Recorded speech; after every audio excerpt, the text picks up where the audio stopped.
Здоровье, кандайсыздар, жакшысыздарбы? Азыр мурдагы связь өчүп калды, кечиресиздер. Каяктан катышып атасыздар дагы бир жолу. Эфирге кошулгандар болсо келиңиздер. Суроо жооп кылабыз дагы. Азыркы эмеде бирөө ошол оору боюнча суроо берди эле. Оору бул болгон нерсе. Бир, экинчиси ооруган адам жаман же оору жаман деп ойлонбошубуз керек. Анткени бул тагдырда эмне жаман, эмне жакшыны биз жакшы билбейбиз да. Биз качан жакшы десек, ошол нерсе бизге жаман болуп калышы мүмкүн. Качан бир нерсени жакшы десек, ал жаман болуп калышы мүмкүн да. Жакшыны жаман болуп калышы мүмкүн же жаман дегени жакшы болуп калышы мүмкүн деген сыяктуу. Ошого оору боюнча айтарым, ошол оору мындай аябай ыкластуу ибадат дегенди айтышат да. Анткени ооруган киши эгер сабыр кылса, эме кылса, ошого сооп жазылат көп. Анткени ошол кыйынчылыгына чыдады. Эгер кабыл кылсаңыздар, анда итак эле оору эмес, кыйынчылык деп кабыл кылбайсыздар. Бирөө кошулмак эле, кошулбай калдыбы?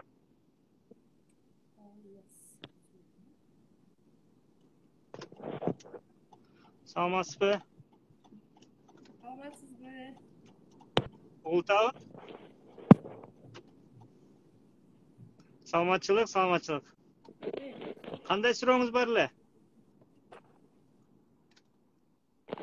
Мен суроом сизге байланыша албай аттым эле. Кандайсыз? Ден соолуктарыңыз жакшыбы? Жакшы. Жакшы, рахмат. Ден соолук жакшы. Өзүңүз кандайсыз? Жакшы, рахмат. Сон болот. Кубанычтамын. Суроом духовность менен религия эки башка түшүнүк деди да. Ошол нерсеге башым жетпей калды. Ким айтты аны? Ошол бирөө лекция окуп аткан адам ошону изилдептир. Дух бул көпчүктө жайгашкан деди. Басканда дух көтөрүлөт дейт. Анан духовность, дух менен бул религия экөө эки башка понятие дедиле. Таппай калдым. Кандайча деп. Жакшы. Духовность деген адамдын физический эмес жактары да, физика болбогон жактары. Баягы настроенияңыз, ишеничиңиз, коркууларыңыз болуп атпайбы, мисалычы? Ал физикага жатпайт да, туурабы? Ал физикага жатпайт, ал мындай кармай албайсыз, көрө албайсыз, сезе албайсыз, өлчөй албайсыз. Мисалы сиз канча градус бактылуу болуп атасыз же канча килограмм бактылуу болуп атасыз деп эсептей албайбыз да, туурабы?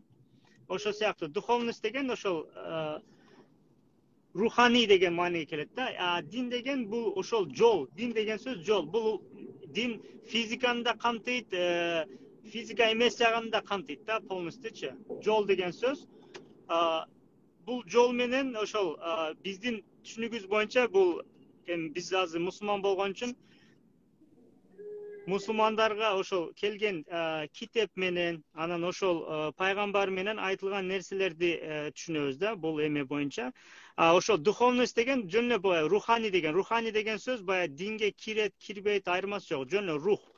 Дин бүт нерсени камтыйт. Дин деген жол, ал физическийди да камтыйт, не физическийди. Мисалы айтып атпайбызбы азыр мындай физически бирөөгө акча беришиң керек, садака беришиң керек деп атпайбы диндечи, зекет берген, анан ошондой нерсе. Бул физически болуп атат, ошону баягы духовный эквиваленти бар да, бул сооп болот деп атат. Сооп деген сөз материальныйбы эмеспи? Соопту билбейбиз да, сиз канча килограмм сооп алдыңыз, мисалычы?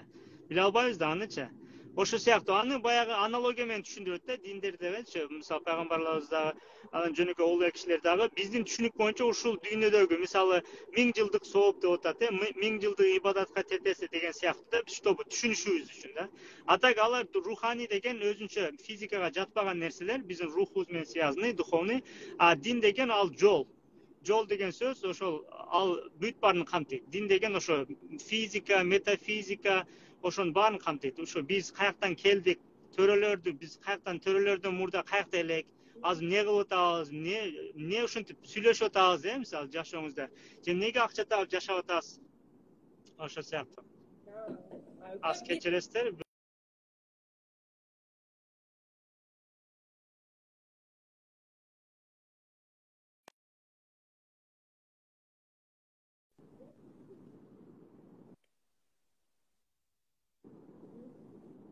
Анан дагы бир нерсе баягы биринчи бир жумуш аткарган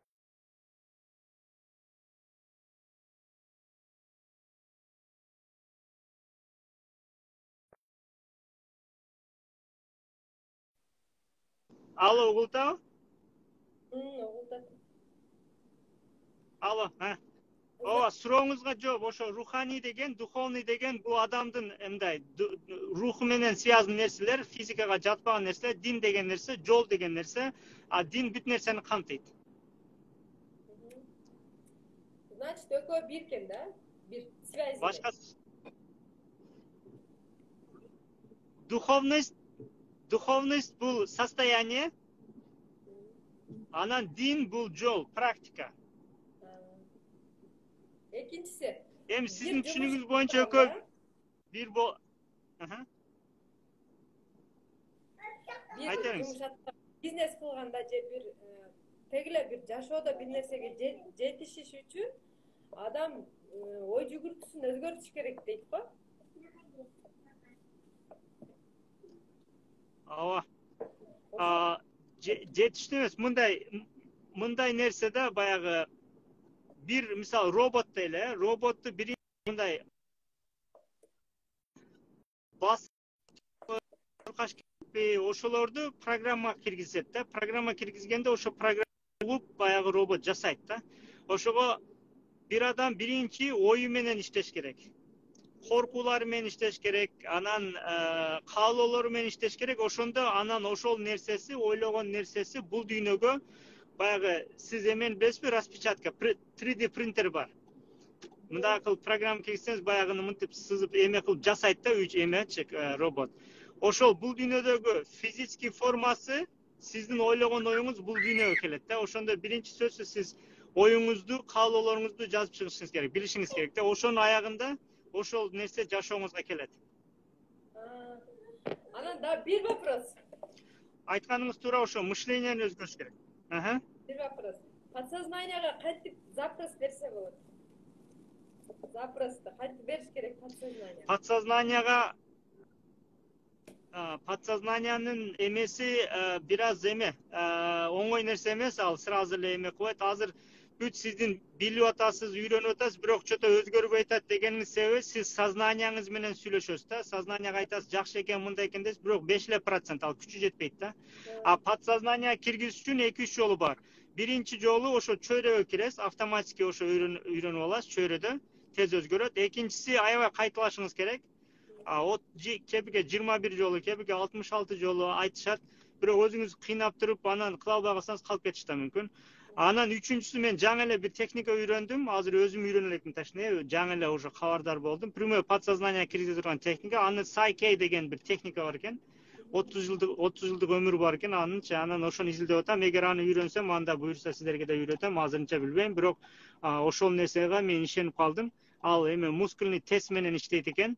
Сиз мисалы мен билем, кылам десеңиз дагы жөн айтып атасыз да. А так подсознанияңызда чынында бар жок болуш үчүн баягы мускульный тест кылат экен. Ошого жараша мускулуңуз мындай реакция берсе, значит бар экен же жок экен деп ошону билинет экен. Аны ошону менен сүйлөшөт экен. Анан ошол боюнча окууларыңыз болобу сиздин? Мен сиздин окууңузга катыша элекмин, бирок ниет кылып атам да. Мен элдерге мынтип айтам да, менин азыркы убакка чейин изилденип сабактар жасаганым бар. Ошолорго кирип катышсаңыздар болот. Азырынча алар турат, аны кайра көрсөңүз да болот. 2 тренингим бар Телеграмда, турат ошол бойду. Бирөөсүндө 35 сабак, кирсеңиздер эле баарын угасыздар. Экинчисинде Бактылуу үй бүлөнүн сырлары деген бар, ал 18 сабак. Ошолда Телеграмда Чыңгыз мырзага жазыңыздар. Азырынча ошолорду үйрөнүп турсаңыздар, мен жаңы техника үйрөнүп дагы бир сабак кылганда аны дагы кошом.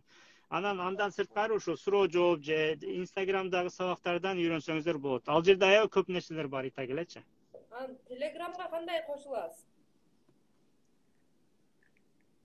Телеграмга азыр 770 521 321ге жазасыздар. Чыңгыз мырза эме кылат, анын шарттарын түшүндүрөт, ал акылуу. Анан акчасын төлөсөңүздөр Телеграмга кошуп коет номериңиз мененчи. Ошол, кыйынчылыгы жок. Телеграм деген приложение бар сизде? Бар. Ошого жазып эле кошосуздар. Ошол анан өзгөчө мындай мен акыркы ойлонгон нерсе мен мисалы жашоого машык турчу болгончо мага кызык нерсе да бул дайыма ойлоно берем да. Дайыма ойлоно берем. Анткени мага утурбай жаңы нерселерди табыш, анан жаңы техникаларды, жаңы жашоолор, анан жашоонун өнүгүүсү, мисалычы деги эле дүйнөдө кандай болуп атат сыяктуу. Ошон үчүн мен жаңы эмелер үйрөнөм да, мен сизге азыр акыркы ойлонгон нерселеримди айтып берейин. Өзгөчө ошо бирөөгө салым кошкуңуз келсе, же Кыргызстанга деги эле мисалы ойлодум да, кантип бир нация же бир өлкө аябай күчтүү болот, алардын жакшы лидери барбы же жокпу депчи. Бир жагынан мынтип ойлодум, ал лидерлер болушу мүмкүн, бирок лидерлерден да көп киши, баягы большинство деп коет го, масса, сизге окшогон, мага окшогон элдер дин өнүгүүсүнөн анан өлкө өнүгөт экен да. Анткени мындай нерсе бар да. Мисалы американецтерди карасаңыздар, алар ар бири өзүнчө баягындай биз ойлогондой комплекстер жок да, мында вольный жүрүшөт да, мисалычы бирөөнү ойлобойт тигиндей депчи. Өзүн аябай өнүктүрөт, өзүнү эме кылат мисалычы. Биз дагы ошондой. Азыр сиз адам катары сиздин ичиңизде мындай Кудай менен связанный нерсе бар да, сиздин каалооңуз бар да, туурабы? Сиздин каалооңузга, сиздин мындай айтканда каалаган нерсеңизге Кудай жооп берет, туурабы? Эми ойлоңуз, баарыбыз ошо сизге окшогон азыр могу көрүп аткандар же бүт ошо Кыргызстандын баары ошол өзүнүн каалаганын тапса, анан баягы коркуудан чыкса, коркуу дегенде азыр сиз өзүңүздү өзүңүз кармап турасыз да, мындай бирөөнү кармаган кереги жок. Барып милиция сизди эме түрмөгө камап кармаган кереги жок. Ар бир адам өзүн кармап жүрөт да. Неден кармап жүрөт? Ошо коркуулары бар, мындай тигиндей кылса болбой калат, тигиндей кылат деп эч мындай кыймылдабай жүрөт. Даже мынтип айтайын сизге, мындай тест кылып тур мурдачы. Баягы капаздарга иттерди салып тур дагы, анан крышкасын жаап тур, мындай капаз деген коробкаларга салып тур, темирден, тордон коробкаларга салып тур, анан крышкасын жаап, крышкасында ток бар экен. Анан турса эле баягы ток тартат экен да, баягычы башын көтөрүсө ток тартат экен. Анан ошентип определенный 3 ай өткөндөн кийин крышалар алып салыптыр. Алып салгандан кийин дайыма баягы ток тартып корккон ит уже крышаны алса деле уже коркуп калыптыр, чыкпай калыптыр да. Ошол сыяктуу эле пил бар. Пилдин кичинесине зынжыр менен байлап коет экен да. Анан байлап коюп, анан барып сурап атса, эмечи мен бир коучум бар эле, анан буну эмнеге байлап койдуңар, зынжыр менен байладыңар? Анан чоң пилди апасыны жип менен байлап койт экен да, жөн эленчи, кыйна эме кылбай элечи. Анан биз баласын эмнеге зынжыр менен мындай итаги эле кача албайт, жип менен байласаңар да чыга албайт дейт экен да. Анан тиги чоң пилди эмнеге жип менен байлап койсоң, азыр бир тартса ал үзүп чыгып кетет дейт да. Жок, андай болбойт дейт. Эмнеге болбойт десе, биз баласын зынжыр менен байлайбыз дейт да. Ал баласы тарта берет, анан чыга албайт, кыйналат. Анан уже определенный убакыт өткөндөн кийин уже бул зынжыр үзүлбөйт экен деп туруп, анан мээсине туюп алат дагы, подсознательно киргизип алат дагы, анан уже тартпай калат. Качан тартпай калганда, уже чоңоюп калганда жип менен байлап коет. Жип менен байлагандан кийин ал жип менен байланып турам деп баягындай чыкпай турат. Эми караңыздар, баарыбыз азыр өзүбүздүн бир баягындай зынжырыбыз бар эле мурда, эми жибибиз бар, мисалы мындай кетпей турабыз да. Эмнеге дегенде биздин подсознание коркуу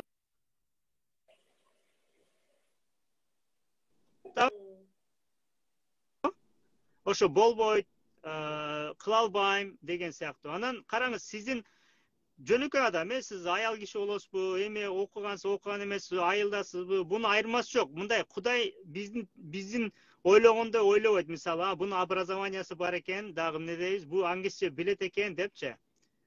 Ошо сыяктуу. Алло, угултабы? Ошо сыяктуу баягындай адам, мен үнүм келип атса жазып коесуздарбы,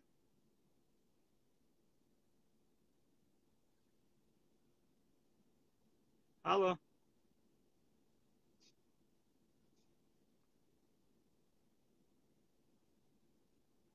Угулбай калды окшойт анда.